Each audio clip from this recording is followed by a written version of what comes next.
All I ask is that while the students present, don't interrupt them, and then we can interact, ask questions, and get feedback at the end. But I know they worked really hard on this semester. You should be able to keep the slides in the Zoom, but they're also up behind, obviously. That's just for Steph and I, but yeah, if you guys can, if you don't mind doing that. Okay, but you guys can begin whenever you want, and thank you so much to our team at NationBuilder.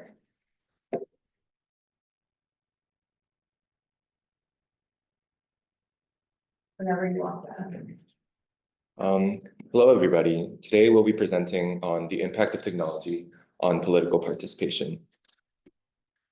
So this is our team. My name is Keonhoo. I focused on the mobilization aspect of the larger research question. Celine has focused on social media, Dylan on fundraising, and Tyki on artificial intelligence. Each of our specific areas of study culminated to final policy recommendations specific to NationBuilder.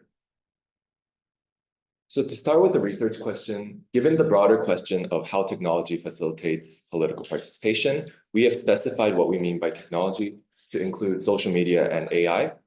And also we've expanded the idea of political participation to include mobilization and fundraising.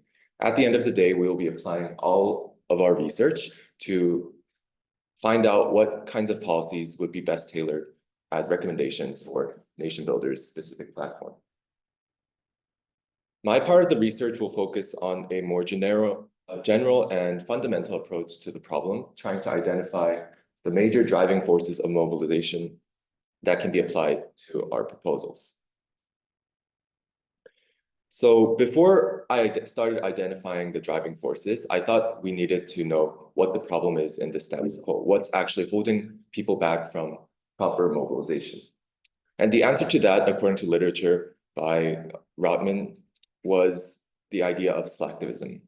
So what slacktivism is, essentially, is when people are aware of a social cause and recognize the need for awareness, but still do not move towards activism and rather fall towards slacktivism. It's defined by these three characteristics. It's first of all disconnected from the context of real-world crises, and it involves very low-effort actions, which leads to it being inconsequential even when a lot of people participate in it. So given this impediment, I looked at case studies that went beyond slacktivism and actually motivated people to activism of recent decades. With that, I tried to find out certain takeaways that we can learn from these case studies and apply them to NationBuilder. The first case study that I found was the Million Mom March in 2000, which fought for stricter gun control rights in the United States nationwide.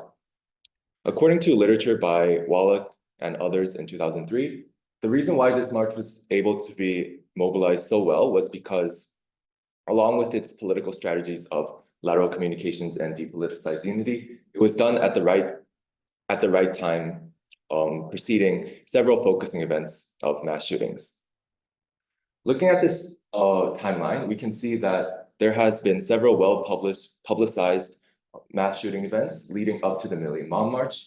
We see the Columbine High School shooting, Heritage High School shooting, and more, which all culminates to people's attentions about the context of these problems and the urgency of them, leading them to mobilize effectively. The second case study that I found was the candlelight protests in Korea. These were mostly led by students and fought against the trade policies of the current government. According to a study by Yoon and Chen in 2011, the reason why these protests were successful was because they utilized online forums in which peer connections had a big influence in mobilization. These peer connections were done laterally without the supervision of top-down structures, and they were proven to be effective compared to other traditional methods. These graphs illustrate that. We see that peer groups and invitations by friends carry a significant amount of influence among surveys done with participants, and we see that these override the influence of television, newspaper, and also influenced by parents and teachers, which are considered to be more traditional methods of mobilization. The takeaway that we can take from get from here is that peer influences are real. Peer influences are one of the most effective ways that people can be mobilized in our society. Taking those two case studies into account, along with other similar case studies, there seems to be a pattern within mobilization in our society. The literature by Bennett and other scholars suggests that actualizing citizenship is a better way of mobilization compared to the concept of dutiful citizenship. These can be differentiated by the sources of mobilization, in which actualizing citizenship is mobilized by people self-actualizing the need for participation for their own good, compared to dutiful citizenship simply emphasizing their duties. This leads to actualizing citizenship being open to more forms of participation and accepting loosely tied networks as possible means of participation. The final case study of youth mobilization in Chile highlights the use of actualizing citizenship. The chart here shows that the use of Facebook, which is a very loosely tied network, was directly related to protest behavior, showing that the youth of Chile at the time were more mobilized successfully through actualizing citizenship compared to traditional methods like electoral engagement. To now summarize the driving forces of mobilization, we see that the focusing events provide the groundwork for everything. They act as initial triggers that provide context and urgency, incentivizing people to look more into these participations. And from there, we have peer influences that expand the scale of participation and creates a kind of momentum in participation. And that all culminates to the idea of actualizing citizenship, which solidifies a sustainable motivating force of political participation. Now, with that, Celine will continue to talk about how social media can be applied in all of this. Thank you, Keonhoo. Yes, I'll now be discussing how social media can act as a catalyst of political participation. As Keonhoo highlighted, mobilization methods have evolved significantly over time. One of these main ways in which they have evolved is the notable shifts in the rise of social media as a powerful tool for engagement. In my segment, I'm going to be exploring its primary uses in fostering political participation and how that has reshaped the way individuals connect with causes and campaigns. So to truly understand social media's role in political participation, we must first examine how its internet-based nature shapes the way political content exists within this online ecosystem. A 2009 study published in the Journal of Communication found that online users actually rarely encounter political discourse outside of typically designated political spaces. This lack of exposure is further reinforced by advanced algorithms or programs designed to tailor our feeds to align with our ideological preferences. These algorithms then create a cycle, as presented here, where users are repeatedly exposed to content that support their existing belief, which traps them into these echo chambers or environments where they encounter little to no opposing viewpoints. This lack of exposure is then reinforced by these advanced algorithms, and this narrowing perspective significantly impacts how social media can actually influence political participation. A limited range of political content can make certain issues more polarizing, which then stifles discussion and meaningful action. This then highlights the importance of addressing how platforms are moderated and how they're designed in general. This then brings me into my next point regarding online discourse moderation. As previously discussed, moderation is one of the most crucial points in having social media foster political participation. A prime example of this are these HuffPo badges were implemented by the Huffington Post, first in 2010 and then later revamped in 2017, with the goal of fostering productive civil discourse among users. These badges successfully served as a visual representation of mannerly and positive conduct, much like the use of social capital, which is already implemented at NationBuilder.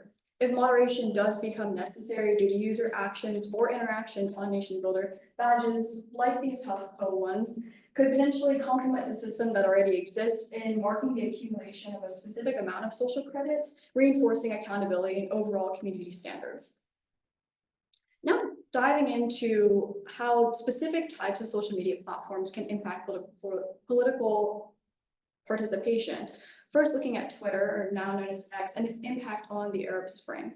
This 2010 study was conducted by the United States Institute of Peace and worked to analyze social media data during the Arab Spring.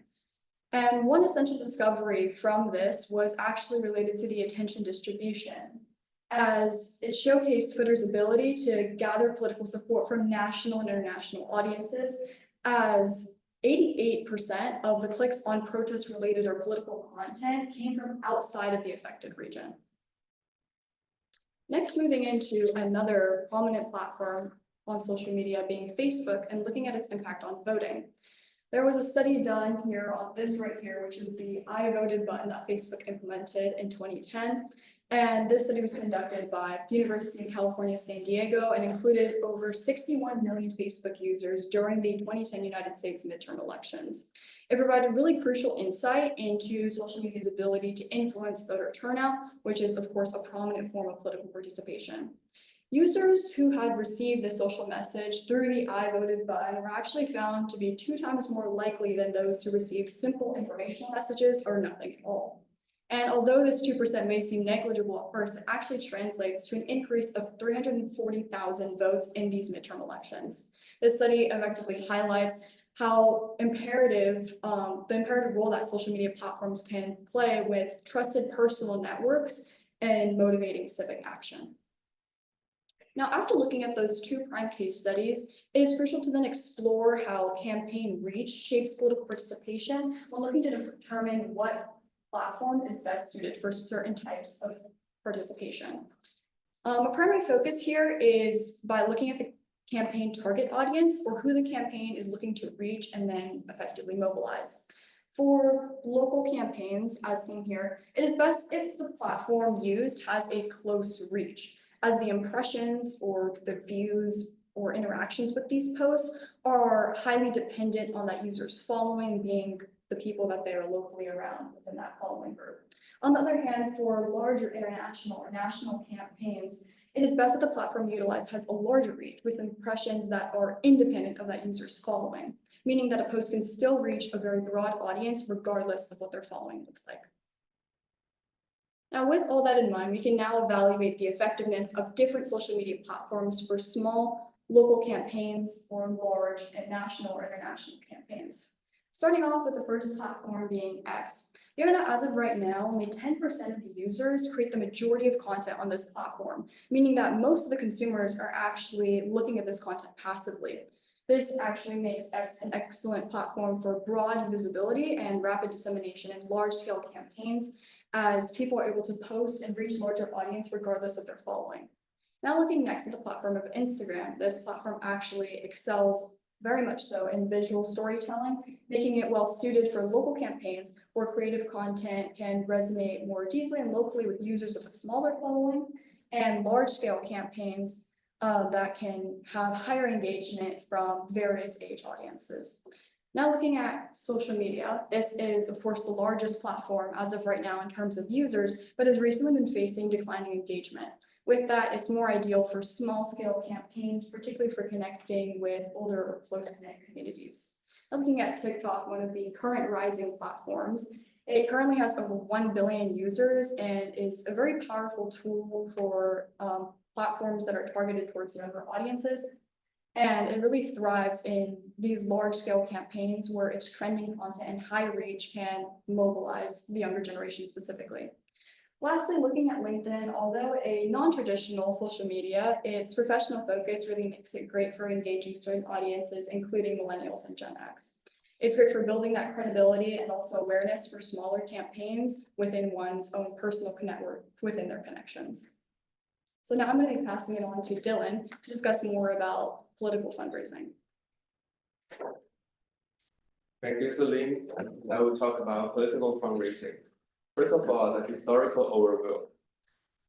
Traditionally, people get donations from in-person events, now landline phone banking, or door-to-door fundraising. With the invention of the internet in the 2000s, political fundraising went into a transitional stage where people started to use technology for fundraising.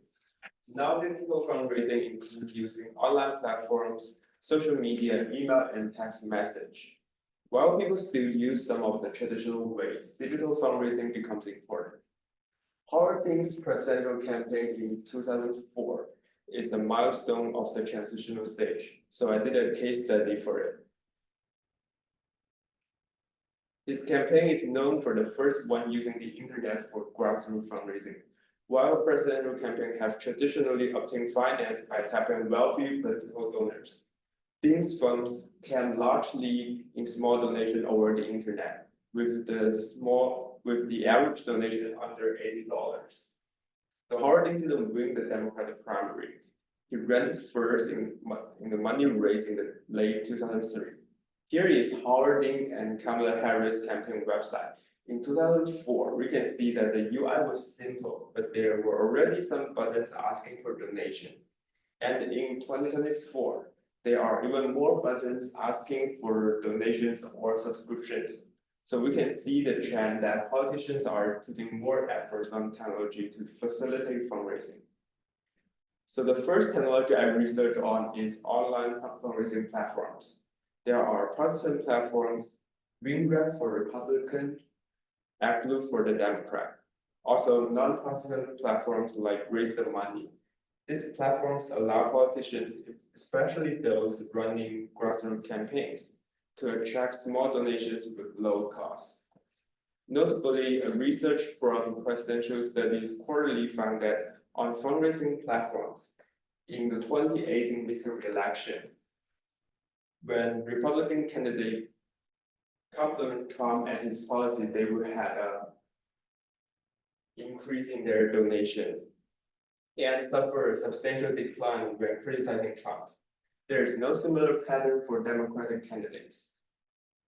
In addition, there are some issues for Unruh and ActBlue. Attorney General in some states found that Unruh used deceptive tactics such as badgering, personalized text messages, or pre-checking boxes for recurring donation to get money from the elderly. Attorney General in Texas reported that ActBlue had illegal straw donations, which means someone illegally using another person's money to make a donation in their own name through untraceable payment methods. This leads to the risk of violating some campaign fundraising laws. Next one is social media. Celine already talks about different types of social media. And here are two researches about the impact. A research from Lisbon in 2003 found that when a politician had a viral post on Facebook, the average donation they get on that day is $8,483 compared to an average of $2,700 when they have a non-viral post. Another research from Management Science in 2001 found that when a politician opens a Twitter account, the donation increased by 0.7 to 2% in general, and 1 to 3.1% for new politicians. So social media account is a great and efficient way for people to learn about these politicians. For social media, I did a case study for Bernie Sanders' presidential campaign in 2016. Bernie Sanders' campaign is a pioneer for fundraising because he's the first one to use social media and ActBlue to extract money from super PACs in favor of grassroots fundraising. His team turned this viral moment into a fundraising tool by uploading videos and memes, making a brand of Bernie Sanders with merchandise.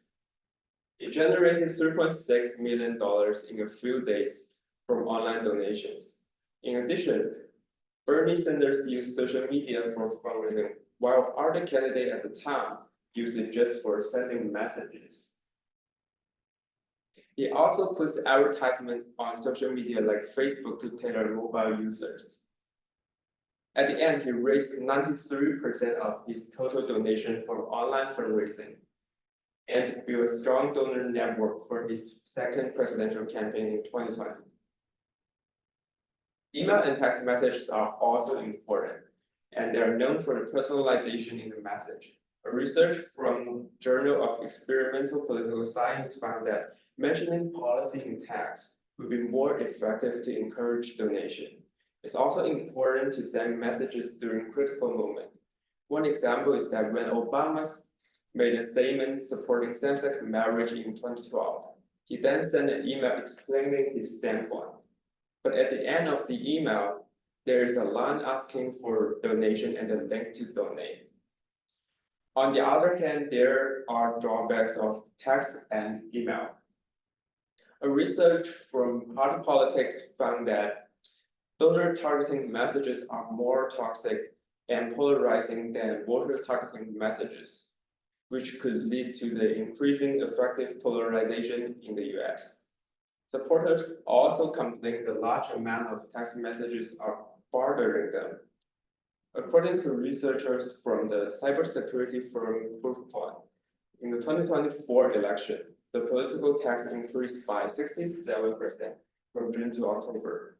However, these texts are spam, but not likely scams.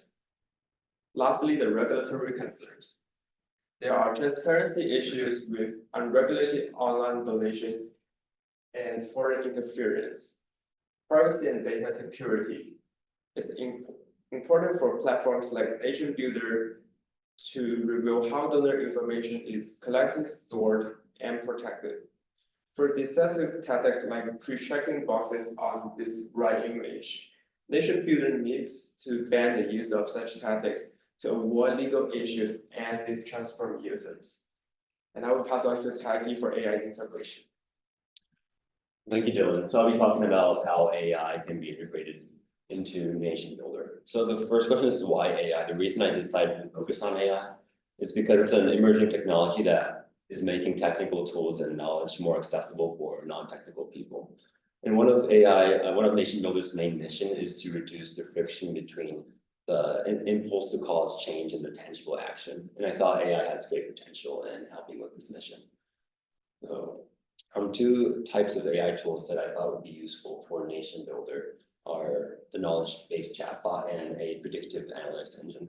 A knowledge-based chatbot, you might be familiar with this type of tool through ChatGPT. Chatbots can translate technical knowledge, in NationBuilder's case, either about how to use the platform or about how to organize a movement or campaign to bite-sized actionable chunks for users. And I think NationBuilder recently added a FAQ plus chat functionality that allows users to read through FAQs and contact customer support team.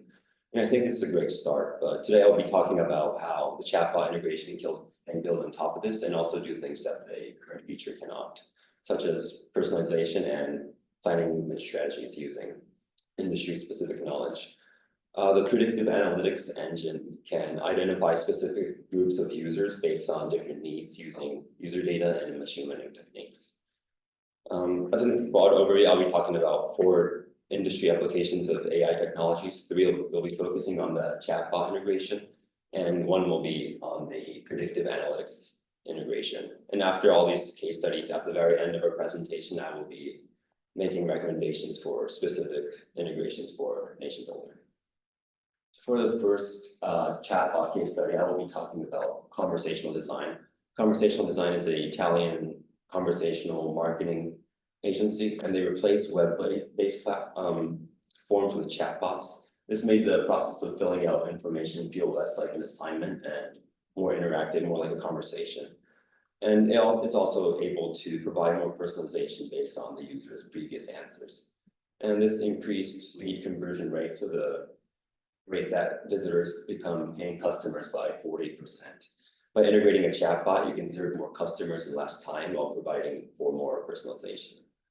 The second case study for chatbots is Bradesco. Bradesco is one of Brazil's biggest banks, and they created a customer service chatbot with IBM Watson that understands more than 10,000 customer questions. And once deployed, it reduced waiting time for customer service queries from 10 minutes to just a few seconds.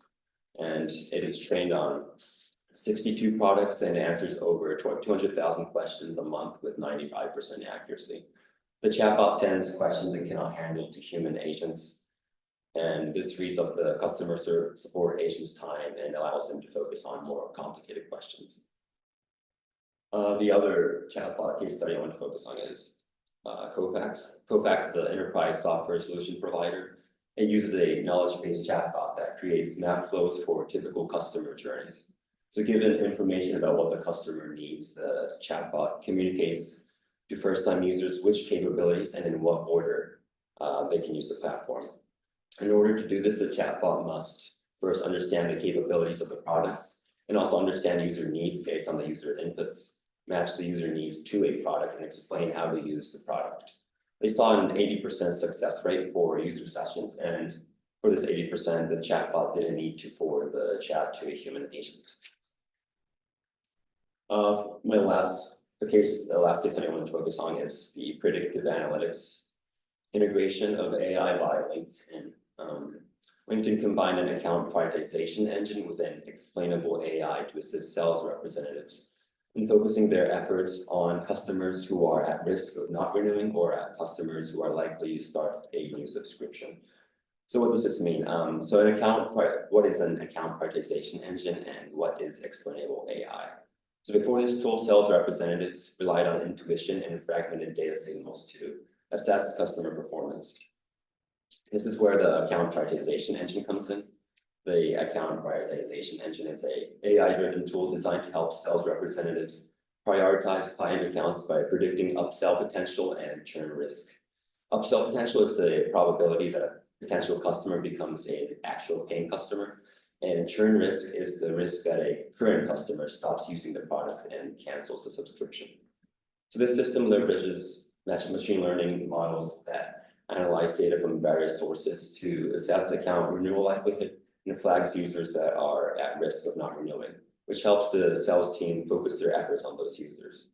So this made training sales representatives easier. All they had to learn now is how to use the tool instead of how to read different data signals and how to weigh each signal. And it's also made their efforts more efficient by focusing on what the data said were the high impact customers.